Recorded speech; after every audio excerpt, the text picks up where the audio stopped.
What's an addiction many people don't realize they have? Story 1. Online shopping. It's got me deep. Edit to add. In my case, it's an addiction in the sense that I seem to always use buy now, pay it later on Klarna. I'll genuinely need to just order one thing, but then before I know it, I've made 20 orders for clothing, and then when the high of the addiction wears off, I have to waste the time returning everything, and I retreat into depression, which results in me starting the cycle anew and buying more clothes. I absolutely hate it and can't seem to just quit. Like I know I need to stop and want to, but it's so damn hard. I also don't have the money to sustain this, so I'm botching myself over even more. It's always H&M that has a grip on me. Like I have enough clothes, so why do I need to keep buying more? Oh, impulse buying. My number one coping skill. My husband and I made a pact to only order from Amazon once every 2 weeks. We go over each item in both carts. It's amazingly successful. The amount of junk we were buying is insane. Money saved is also insane. Don't feed those billionaires. Same? New hobby? Let's look at the basics. Oh, but the professional tools are better. Oh, and I need all the options. Oh, and that project is awesome. $1,000 and 20 projects I ignored later? This is the first time in human history that you can order something the second that you think about it, and it shows up at your door in 24 hours. No extra effort required. We're constantly advertised the fantasy of who we could be thanks to useless plastic products drop-shipped to us from halfway around the world. The average person will see between 4,000 and 10,000 advertisements per day. Website ads, influencers, billboards, junk mail. I've recently noticed this about myself and realized how unsustainable it is. But yet, there are companies like self-storage facilities whose entire profit is driven by the average person having more stuff than they need. And I don't know about you, but self-storage units have been popping up everywhere near me in the past 5 years. Was looking for shopping from replies, but let this count. Online makes it obviously a bit easier, but there are still old fashionista that just look at the items online or in stores, but want to go to the store to buy it. And damn, people buy stupid things. What's even worse is that people shop unnecessary things with payment methods / monthly payments. They end up buying a €400 gaming console, for example, and pay nearly €600 for it during a couple of years. But hey, it's just €30 a month. And then they upgrade their television, stereo system, laptop, phone with similar methods and end up being in debt and broke. And maybe there wasn't even need for those upgrades, just short-term dopamine for your achievements. Getting a new expensive item in your house equals achievement. And after that, maybe that customer is some silly plus 50-year-old who thinks it makes him a bit younger and cooler to have modern, top-of-the-line devices at home, just to find himself asking help from younger people to set up and use his new system. And maybe getting frustrated enough not to use them as much as they thought. I'm not sure if it will help, but one thing that really helped me was implementing a mandatory weekend cart cooldown. Unless it was something I absolutely needed right now, but I tend to buy that in person, not online. Oftentimes, for me, putting in a cart gives me a high without spending the money, and in a week I might not like it enough to buy.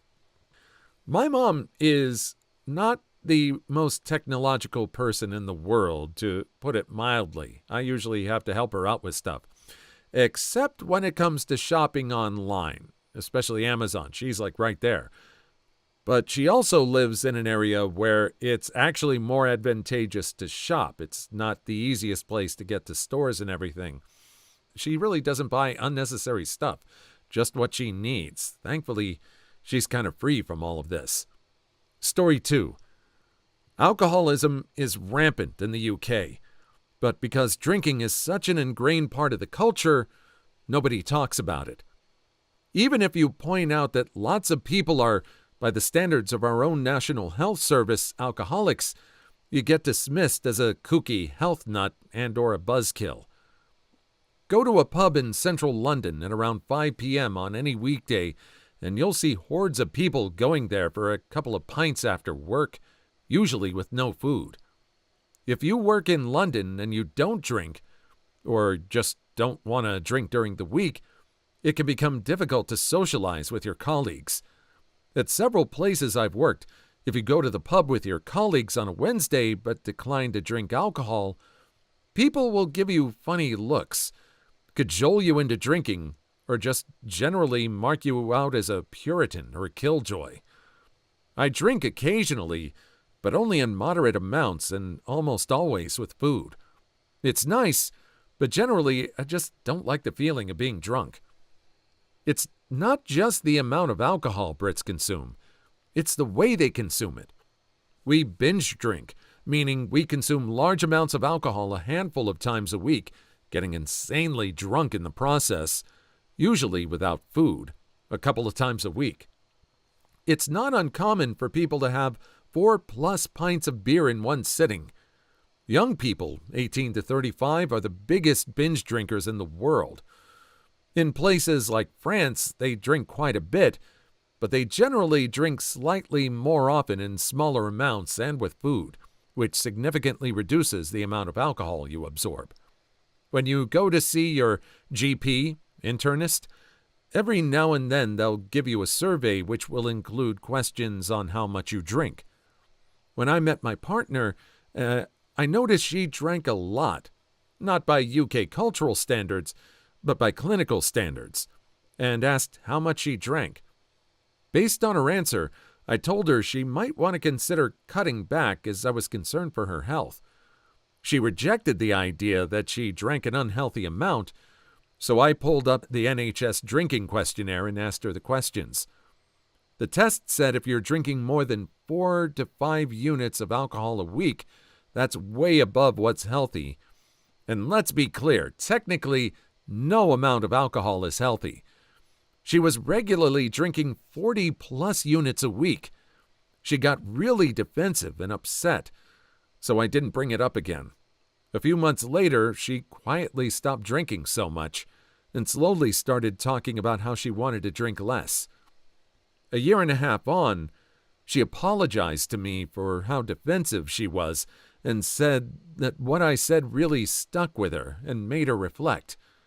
She's so glad she cut back drinking, now only once a month, if not less, and she feels so much more healthy and energetic.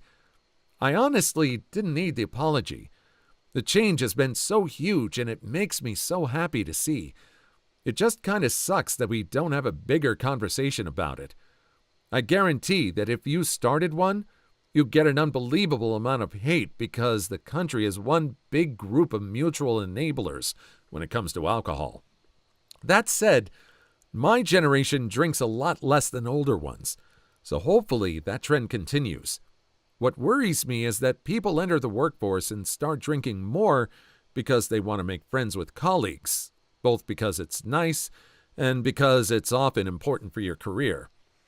I don't know if having nationalized health care has anything to do with it. In America, I found that drinking culture much healthier, and issues with alcohol were discussed much more openly. I had more than one friend who would decline alcohol and say, "I'm 3 years sober," or whatever. And I had such huge respect for that.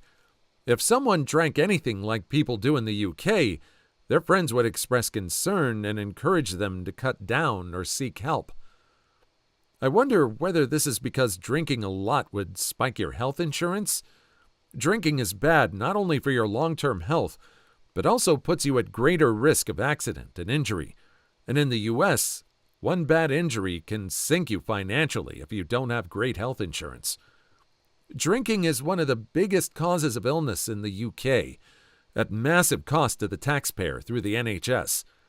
The government should enact policies to curb drinking, like raising taxes on alcohol But they won't, because that would be so unpopular that they'd lose elections. For the most part, I believe that people should be free to drink or use illicit substances, but be as informed as possible about the risks involved. But in a country with nationalized health care and no way of accounting for the free riding of people who drink and use illicit substances on the back of the taxes of those who don't, it's hard to see how such a liberal policy would work other than by taxation. This isn't completely fair because it makes drinking a privilege for those with more money, but I can't think of a better way without making government health care coverage dependent on health habits. And I don't think it's a good idea to open that can of worms. Brings up some good points about the difference between their healthcare system versus ours. I didn't realize that it would be that much of a difference, that they drank so much in the UK that people in the US might really be concerned about them. I'm just fortunate that with the stuff that I like to do and with the stuff that I get addicted to, like games and such, that alcohol wasn't one of them. Story 3. Doom scrolling. Don't have to doom scroll far for that one. Was very addicted, and I knew it, but couldn't stop. My addiction took me further and further into deep truth-seeking by going to more and more fact-checking sites and allsides.com. Then I felt the need to tell everyone that most of their belief systems are flawed based on the biases we all have, and the nuances of human neurology, i.e., how the brain really works. But that just made me another version of all the people I wanted to speak out to, that I have the real answers, damn it, and everyone needs to gather round and listen to the truth that only I can espouse. I've finally detached from it quite well, and can honestly say my life has been much better for it. Edit. I've been asked how I detached. It's hard to say, but here are some guesses. 1. The combination of vitriolic politics and the pandemic made it much worse for all of us, no matter where your political ideologies fall. So as that falls further back in time, it gets a little easier. 2. Cable news is the worst of the worst. I didn't watch it, but it was flowing into my Facebook watch. Gaming Facebook watch couldn't be easier. It shamelessly will keep showing you whatever you spend time on.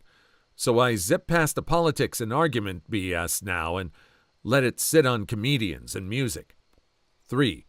Recognizing there is nothing you can do about any of it whatsoever other than go vote about it once a year or less. And if you're motivated, maybe write a letter to a politician, although I doubt that does anything. So why put energy into it? Or maybe you feel like spending time at demonstrations is helpful. I would say if you have that kind of energy and dedication, then yes, that is one thing you can do. I do not. Once you find yourself in a more calm, joyful state of mind and you're about to click on the bait, you start to say, wait a minute, is that going to instantaneously make me feel bad? And does it connect to anything I can do anything about?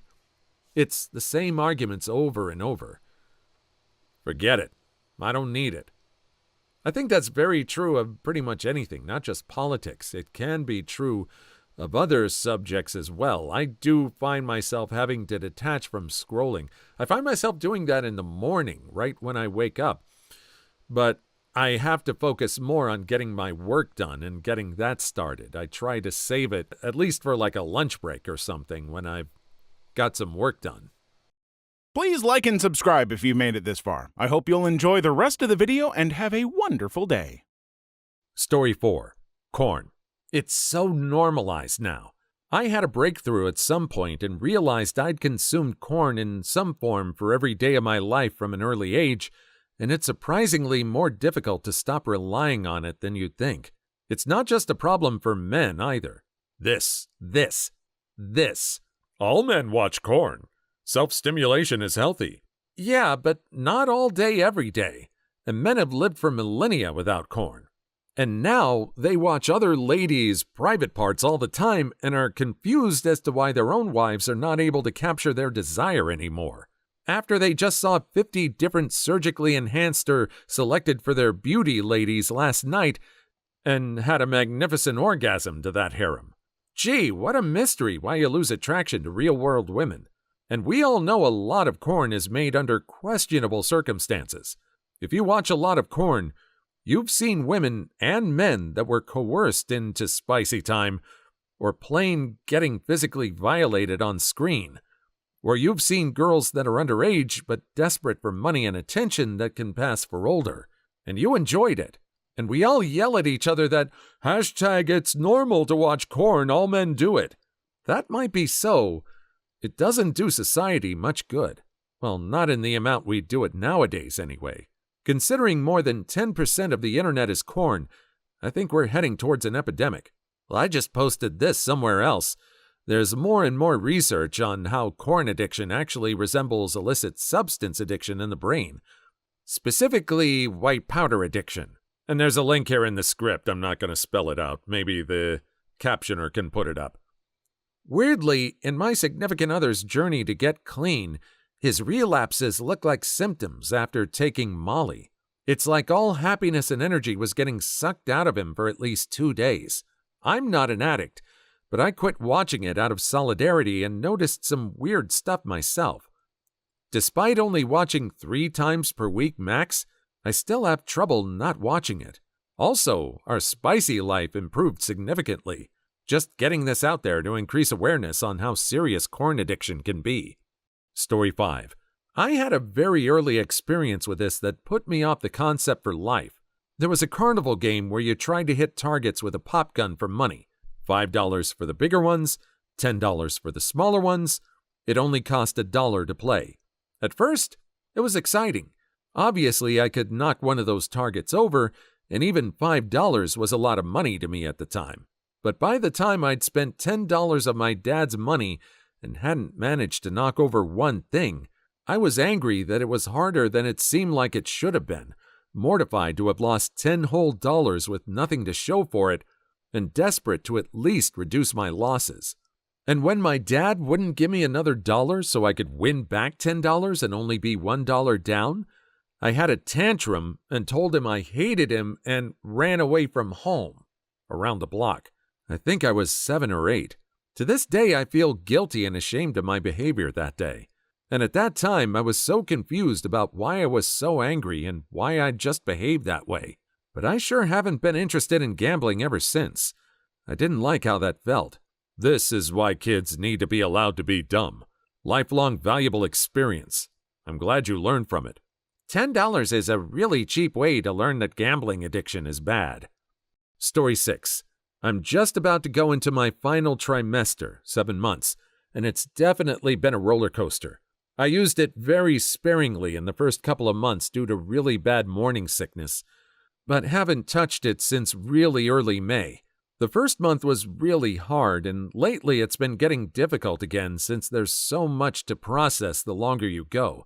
Since then, we've moved. I've had to leave my job, apply for 1,000 different things.